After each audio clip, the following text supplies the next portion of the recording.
दोस्तों, इब्राहिम तरोरे का नाम इस वक्त इंटरनेशनल मीडिया में छाया हुआ है।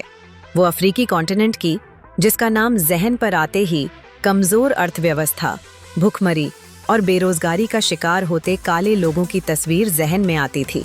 लेकिन इस मुस्लिम लीडर के उदय के बाद कयास ये लगाए जा रहे हैं कि अब अफ्रीका के हालात बदलने वाले हैं, क्योंकि उनकी धरती पर सदियों बाद एक ताकतवर नेता का जन्म हुआ है। मात्र 34 साल की उम्र में बुर्किना फासो की सत्ता पर विराजमान हुए। आते ही फ्रांस की आर्मी को अपने देश से बाहर निकालकर फेंका। इजराइल, अमेरिका सहित पूरे यूरोप जगत को खुली चुनौती दी कि अब वह अफ्रीका सहित मुस्लिम देशों में अपनी दादागिरी बंद करते। न ट्रंप कुछ बोल पा रहे हैं, न फ्रांस के राष्ट्रपति इमैनुअल मैक्रो और न ही नेतन्याहू। अब आपके जहन में ये सवाल जरूर आ रहा होगा कि इब्राहिम तरोरे से पहले भी न जाने कितने मुस्लिम नेता आए और गए। सद्दाम आए, अमेरिका को धमकी दी, विरोध किया, सद्दाम खत्म। लेकिन अमेरिका आज भी सुपर पावर है। इसके अलावा गद्दाफी और दर्जनों ऐसे बड़े मुस्लिम लीडर्स हैं जिनको अमेरिका ने कुछ ही वक्त में अर्श से फर्श पर लापटका। तो ऐसे में अमेरिका के लिए इब्राहिम तरोरे कौन सा बड़ा मसला है? लेकिन दोस्तों, जरा ठहरिए। इब्राहिम तरोरे के केस में स्थिति बिल्कुल विपरीत है। इब्राहिम तरोरे कोई राजनीति के दम पर बुर्किना फासो की सत्ता पर विराजमान नहीं हुए हैं, बल्कि इसके पीछे छुपी है उनकी 16 सालों की वो कड़ी ट्रेनिंग जो उन्होंने विश्व की सबसे खतरनाक कमांडो फोर्स कोबरा बटालियन में ली है। क्यों दुश्मन ताकतें इब्राहिम तरोरे से इस कदर खौफजदा है और क्यों चाहकर भी उन पर हमला करने से पहले दुश्मन 10 बार सोचेगा? इसको आप कोबरा यूनिट की ट्रेनिंग के बारे में जानने के बाद बखूबी समझ जाएंगे। दोस्तों, cobra commando battalion Burkina Faso की स्पेशल फोर्स है, ठीक वैसे ही जैसे भारत की एनएसजी या अमेरिका की नेवी सील्ड है। कितनी मुश्किल होती है कोबरा यूनिट की ट्रेनिंग, कुछ महत्वपूर्ण बिंदुओं से आप बखूबी समझ सकते हैं। आपको बता दें, 100 में से सिर्फ 10-15 जवान ही इसको पास कर पाते हैं। हर दिन का ट्रायल फिजिकल, मेंटल और इमोशनल ब्रेकिंग लेवल पर होता है। कई बार जवान बेहोश हो जाते हैं, कुछ मेडिकल आउट हो जाते हैं। कम से कम 35 किलो वजन के साथ 20 से 30 किमी की दौड़ इनके लिए आम बात होती है। नींद सिर्फ 3 से 4 घंटे की मिलती है और कई बार तो लगातार 72 घंटे बिना नींद के मिशन सिखाए जाते हैं। आपको बता दें, कोबरा यूनिट को वही मिशन मिलते हैं जहां मौत की गारंटी होती है और सिर्फ जीत ही उनकी जिंदगी को बचा सकती है। इसीलिए इन सैनिकों को इस स्तर पर तैयार किया जाता है कि वह हर सिचुएशन से निपटने में सक्षम हो। इस यूनिट के सैनिक गोरिल्ला युद्ध में निपुण होते हैं। जंगलों और पहाड़ियों में छिपकर दुश्मनों पर कैसे हमला करना है, कैसे जिंदा बचना है, यह उनके लिए मामूली सा टास्क होता है। पानी, खाना, मदद कुछ भी ना हो तब भी कैसे जिंदा रहा जाए, यह सिखाया जाता है। कई बार जवानों को 3 से 5 दिन बिना खाने पीने के छोड़ दिया जाता है। इसके अलावा रात में बिना लाइट और नाइट विजन के दुश्मन को कैसे तलाश करना है, दुश्मन को मौत के घाट उतारकर कैसे लौटना है, यह इस बटालियन के लिए कोई मुश्किल काम नहीं है।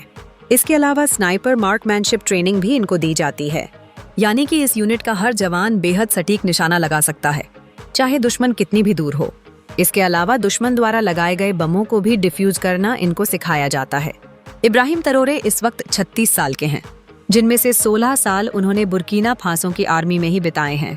वो क्यों अन्य मुस्लिम लीडर से अलग है, उनकी उपलब्धियां जानने के बाद आप खुद ये समझ जाएंगे। आपको बता दें, वो आर्मी में टॉप रैंक के साथ भर्ती हुए।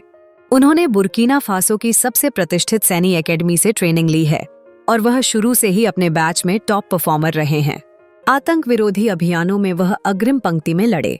उन्होंने साहिल रीजन में ISIS और अलकायदा जैसे आतंकियों के खिलाफ चलाए गए खतरनाक ऑपरेशंस में सीधी भागीदारी ली है। इसके अलावा वो बुर्किना फासो की सबसे खतरनाक एलिट फोर्स कोबरा यूनिट, जो कि आतंकवादियों के खिलाफ सबसे कठिन मिशन संभालती है, उसके चीफ भी रहे हैं। कई बार उन्होंने सीधे दुश्मन के इलाके में जाकर ऑपरेशन लीड किए, जिसके लिए उन्हें कई सैन्य सम्मान भी मिल चुके हैं और इसी वजह से वह UN की शांति सेना का भी हिस्सा रहे हैं। उन्होंने सिर्फ कुछ ही सालों में लेफ्टिनेंट से कप्तान के पद तक और फिर जनरल के पद तक तरक्की हासिल की। इतनी जल्दी इस रैंक तक पहुंचने वाले वो बुर्किना फासो के इकलौते सैन्याधिकारी हैं। उन्हें एक ऐसा लीडर माना जाता है जो अपने सैनिकों के साथ खाता है, उनके साथ चलता है, यानी मैदान में खुद भी मौजूद रहता है। इब्राहिम तरोरे ने आतंकवादियों के खिलाफ कई रणनीतिक प्लानिंग, इंटेलिजेंस बेस्ड ऑपरेशन को सफलतापूर्वक अंजाम दिया है। उनका तेज निर्णय लेने का कौशल संकट की घड़ी में सेना को दिशा देने के लिए हमेशा कारगर रहा है। वक्त पड़ने पर उनका स्पीच देने का अंदाज उन्हें सबसे खास और प्रभावशाली बनाता है। तभी तो सत्ता संभालते ही उन्होंने फ्रांस को 2 टूक यह कह दिया था, या तो हमारे देश से बाहर निकले या फिर हमसे युद्ध के लिए तैयार रहे। रक्षा विशेषज्ञों की माने तो अमेरिका और वेस्टर्न जगत के लिए चिंता की बात यह है कि सत्ता संभालने के बाद से तरोरे लगातार अपने भाषण के जरिए सिर्फ बुर्किना फासो को ही नहीं बल्कि पूरे अफ्रीकी कॉन्टिनेंट के देशों को एकजुट करने की कोशिश कर रहे हैं। इसके अलावा उनका मुस्लिम होना भी उनके लिए फायदे का सौदा है, जिसकी वजह से उन्हें ईरान और तुर्की जैसे ताकतवर मुस्लिम देशों की भी हिमायत हासिल होगी।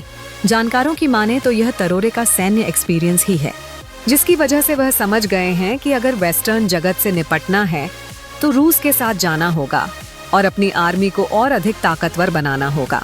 यही वजह है कि उन्होंने खुद रूस के राष्ट्रपति व्लादिमीर पुतिन से मुलाकात की और अपनी सैन्य क्षमताओं को मजबूत करने के लिए कई तरह के आधुनिक वेपन्स भी रूस से खरीदे। कहा जा रहा है कि पुतिन के संबंध इब्राहिम तरोरे के साथ शानदार है और यही वजह है कि अमेरिका सहित यूरोपीय देश इब्राहिम तरोरे से फिलहाल तो उलझना नहीं चाहेंगे। अब यह तो आने वाला वक्त ही बताएगा कि इब्राहिम तरोरे चीजों को किस तरीके से हैंडल करते हैं। क्या वो सिर्फ इतिहास का हिस्सा बनकर रह जाएंगे या फिर कुछ ऐसा कारनामा अंजाम देने में सफल होंगे जो उनके नाम को इतिहास के पन्नों में सुनहरे अक्षरों में दर्ज करवा देगा। आपका इब्राहिम तरोरे के बारे में क्या कहना है? अपनी राय हमें कमेंट सेक्शन में जरूर लिखें। फिलहाल हमारी इस रिपोर्ट में इतना ही।